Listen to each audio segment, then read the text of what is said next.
ரிஹாபிலிட்டேஷன்ல mostly நம்ம வந்து ஒரு 1 to 3 months தான் இதோட வந்து டியூரேஷன். நம்ம ஏன்னா இதுல வந்து நிறைய விஷயங்கள் நம்ம வந்து அவங்களுக்கு சொல்லி கொடுத்துருவோம்.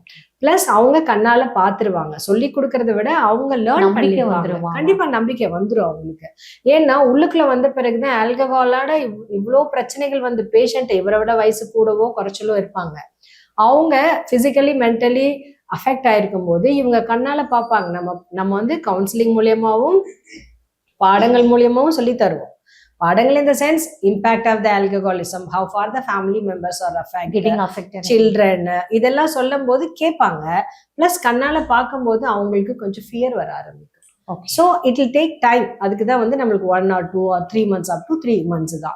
அப்போ நம்ம பேசும்போது அவங்களே ஓப்பன் அப் ஆயிடுவாங்க. ஆமா மேடம், யார் என்ன கேட்டாலும் எனக்கு என்ன பயமா, ஆமா நான் குடிச்சேன்.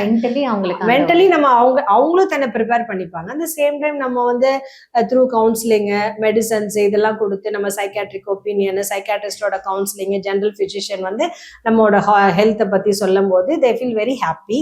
அப்புறம் நம்ம அந்த ஒரு நல்ல ஒரு குட் என்வாயன்மெண்ட் அங்க வந்து கொடுக்கலாம். த சேம் டைம் அந்த பிரிவு வந்து அவங்களுக்கு வந்து ரொம்ப பிரேக் கொடுக்கும்.